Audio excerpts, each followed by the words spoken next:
ডেকা লৰাই মোক সুধি আছিলে দাদা পুলিচৰ ইণ্টাৰভিউ ডেট কেতিয়া হ'ব এইটো নকয় যে মোক চাকৰি দিয়ক খালি খুৰে ডেট কেতিয়া কাৰণ তেওঁলোকে জানে যে 5 লাখ 4 লাখ টকালৈ চাকৰি দিয়াৰ সময় গুচি গ'ল এতিয়া মই মাত্ৰ দৌৰিব লাগে আৰু চৰকাৰী চাকৰি পাব লাগে আজি অসমত 3rd গ্ৰেড 4th গ্ৰেডৰ পোষ্ট ওলাই কোনো আমাৰ ওচৰত নাহে চাকৰিৰ কাৰণে এচিএছ এপিএছৰ চাকৰি ওলাই কোনো আমাৰ ওচৰত নাহে কিয় নাহে আমাৰ ওপৰত বিশ্বাস নিৰ্মাণ হ'ল যে এইখন চৰকাৰে টকা নাখায় চাকৰিৰ নামত টকা নলয় দুখীয়া আৰু দৰিদ্ৰ মানুহক চৰকাৰী চাকৰি কৰ্ম সংস্থাপন দিয়াই আমাৰ আটাইতকৈ পবিত্ৰ ধৰ্ম এই কথা যি অসমৰ প্ৰতিজন দুখীয়া মানুহে বুজি পায় শ্ৰদ্ধাৰ ৰাইজ যেতিয়া মই তাতে গৈ কৈছিলোঁ যে আমি মুখ্যমন্ত্ৰী আৱাস যোজনা কৰিম তেওঁলোকে কয় যে স্যাৰ আসাম में कैसे संभव होगा অসমত সকলো সম্ভৱ এইখন ৰত্নগৰ্ভ অসম ইয়াত সকলো সম্ভৱ মাত্ৰ অসমৰ মানুহে যেনেকে লাচিতে সংকল্প লৈছিল মই মোগলক ঘৰুৱাম তেনেকে আমি সংকল্প ল'ব লাগে এবাৰ সংকল্প ল'ব লাগে যে খেতি পথাৰবোৰ খালী হৈ পৰি থাকিব নিদিও এবাৰ সংকল্প ল'ব লাগে মই ডেকা ল'ৰা দেউতা মাক কষ্ট নিদিও নিজে কিবা এটা কৰি খাম এবাৰ সংকল্প ল'ব লাগে আন্দোলন নকৰো পঢ়িম এবাৰ সংকল্প ল'ব লাগে মই পঢ়ুৱাম এবাৰ সংকল্প ল'ব লাগে গাঁৱে ভূঞে আমি খেলা ধূলা সংস্কৃতিৰ পৰিৱেশ এটা নিৰ্মাণ কৰিম এইখন মোৰ শুৱনি অসম এইখন মোৰ সুজলা সুফলা অসম এই অসমখনত যোৱা 20 বছৰে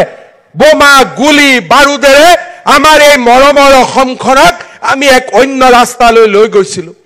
আজি অসমখন উভতি আহিছে পুনৰ সেই সুজলা সুফলা অসমখন আমি যেন কৰবাত দেখিবলৈ পাইছোঁ আৰু এই অসমখনক আমি যদি আগুৱাই লৈ যাব পাৰোঁ লাচিতে যেনেকে মোগলক পৰাস্ত কৰিছিল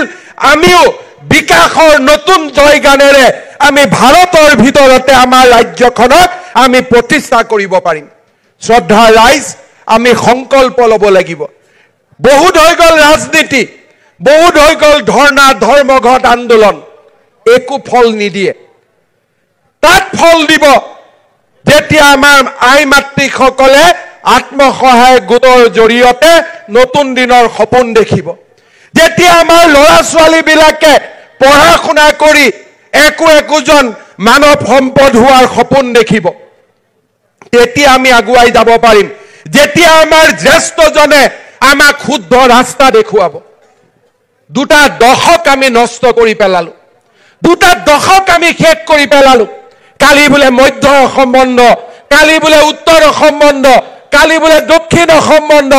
কালি বোলে অসম বন্ধ কালি বোলে গ্ৰেনেড বিস্ফোৰণ কালি বোলে বোমা বিস্ফোৰণ সেই পৰিৱেশ সলনি কৰি এতিয়া অসমৰ নাম আমি কৰিছো অমৃত বৃক্ষ আন্দোলন বিহুৰ জৰিয়তে গিনিজ ৱৰ্ল্ড ৰেকৰ্ড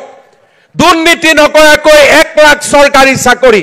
আৰু দুৰ্নীতি কৰা অফিচাৰ সিধা সিধি জেলত কোনো বেলেগ ব্যৱস্থা একো নাই এইখন অসমত বসুন্ধৰা আঁচনিৰ জৰিয়তে 3-4 লাখ লোকক মাটিৰ অধিকাৰ প্ৰদান কৰা জনজাতীয় লোকসকলৰ সমস্যা সমাধান কৰা আজি আমি একো এটা পৰ্যায় ৰখা নাই আপোনালোক আমি সকলোৱে এখন নতুন অসম নিৰ্মাণৰ কামত আমি নিজকে নিয়োজিত কৰিছো অসমৰ ৰাইজে যোৱা 3টা বছৰ আমাক যি অকুণ্ঠ সহায় সহযোগিতা আগবঢ়ালে হি এক নতুন অসমৰ ভেটি নিৰ্মাণ কৰিলে আজি আপোনালোকে চিন্তা কৰক জাগিৰোডত বহুত বিধায়ক আছিল জাগিৰোডৰ সেই আইপিটো সদায় তেনেকে পৰি আছিল জাগিৰোড পৰিৱৰ্তন হ'ব পাৰে কোনেও চিন্তা কৰা নাছিল আজি পীযুষ হাজৰিকা ডাঙৰীয়াই সেই সপোন দেখিবলৈ সাহস কৰিছিল বাবে আজি জাগিৰোডৰ জীৱনলৈ পৰিৱৰ্তন আহিল সপোন দেখাৰ সাহস লাগিব আৰু সপোন দেখাৰ বাবে জাগিৰোডৰ ৰাইজৰ আশীৰ্বাদ লাগিব 114 কোটি টকা এটা দিনত জাগিৰোডৰ মানুহে আগতে কেতিয়াও মই 20 বছৰ ধৰি বিধায়ক হৈ আছো বহু কেইজন জাগিৰোডৰ বিধায়কৰ লগত মই একেলগে কাম কৰিছো কাকো মই সমালোচনা নকৰো পৰিৱেশ নাছিল আজি আমাৰ অসমত এটা পৰিৱেশ নিৰ্মাণ হৈছে আৰু পৰিৱেশ নিৰ্মাণ হৈছে বাবে আজি আমি মৰিগাঁওৰ দৰে জাগাটো মেডিকেল কলেজ বনোৱাৰ কথা চিন্তা কৰিব পাৰিছো আজি পৰিৱেশ নিৰ্মাণ কৰাৰ বাবে আজি আমি জাগিৰোডত বৃহৎ উদ্যোগৰ আমি সপোন দেখিব পাৰিছো আৰু মোৰ সপোনটো বহুত আগলৈ মই যেতি মাজে মাজে কওঁ যে ব্ৰহ্মপুত্ৰৰ তলেদি টানেল হ'ব মানুহে মোক হাঁহে এতিয়া সাহসেৰে কৈছো কাৰণ হোৱাটো নিশ্চিত হৈ গ'ল যেতিয়া মই আঁচনিবিলাকৰ কথা কওঁ তেতিয়া মানুহে কয় যে কেনেকৈ সম্ভৱ অসমৰ মানুহৰ আশীৰ্বাদ থাকিলে অসম্ভৱকো সম্ভৱ দিনকো ৰাতি কৰাৰ শক্তি আমাৰ আছে একেলগে মিলি আমি সেই সপোন দেখিম আৰু সেই সপোন আমি বাস্তৱত ৰূপায়িত কৰিম শৰাইঘাট যুদ্ধত লাচিত জিকিব বুলি কোনেও ভবা নাছিল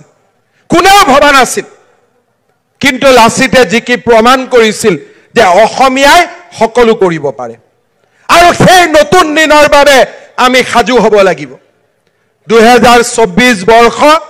অসমৰ বাবে সুন্দৰ হওক অসমৰ বাবে সমৃদ্ধিশালী হওক 2024 চনত ভগৱান আৰু আমি সকলোৱে আশা কৰিছো নৰেন্দ্ৰ মোদী যাতে তৃতীয়বাৰৰ বাবে দেশৰ প্ৰধানমন্ত্ৰী হয় আমাৰ ৰাজ্যখনক আৰু আমাৰ দেশখনক গৌৰৱৰ এক নতুন গাথালৈ মোদী ডাঙৰীয়াই যাতে লৈ যাব পাৰে আজি আমাৰ কল্পনা সীমিত নহয় আজি আমি চন্দ্ৰলৈও যাব পাৰো G20 সভাও আমি ভাৰতত কৰিব পাৰো এদিন যি আমেৰিকাৰ ৰাষ্ট্ৰপতিৰ এপইন্টমেন্ট নাপাইছিল সেই ভাৰতৰ প্ৰধানমন্ত্ৰী আমেৰিকাত গলে আমেৰিকাৰ সংসদে থিয় হৈ আমাৰ প্ৰধানমন্ত্ৰীক অভিবাদন কৰে এয়া নতুন ভাৰত এয়া নতুন অসম 2024 চনে সেই নতুন ভাৰত সেই নতুন অসমৰ সংকল্পক আৰু শক্তিশালী কৰক বিকশিত ভাৰত বিকশিত অসম আত্মনিৰ্ভৰশীল ভাৰত আৰু আত্মনিৰ্ভৰশীল অসমৰ এক নতুন গাথা নিৰ্মাণ হওক মোৰ শুৱনা মোৰ সুফলা সুজলা এই অসমখনে আৰু আগবাঢ়ি যাওক 2024 চনৰ বৰ্ষটো প্ৰতি বছৰে অনুষ্ঠিত জোনবিল মেলাই অসমৰ প্ৰাচীন পৰম্পৰাৰ গৰিমামণ্ডিত ইতিহাসৰ কথা আমাক সোঁৱৰাই দিয়ে পাহাৰৰ পৰা মামা মামীসকলে এই মেলালৈ আহি বিনিময় পথাৰে বস্তু ক্ৰয় বিক্ৰয় কৰা গোভা ৰজাৰ দৰবাৰ আদিয়ে এই মেলাৰ অনন্য বৈশিষ্ট্যৰে অঞ্চল গোটত 10,000 কোটি টকা দিয়া হ'ব এইটো সাধাৰণতে নতুন বছৰতে গ্ৰহণ কৰা হ'ব অসমৰ মুখ্যমন্ত্ৰী ডাঙৰীয়াই ঘোষণা গ্ৰহণ কৰিব আৰু এইটো বহুত দিন ধৰি সাধাৰণতে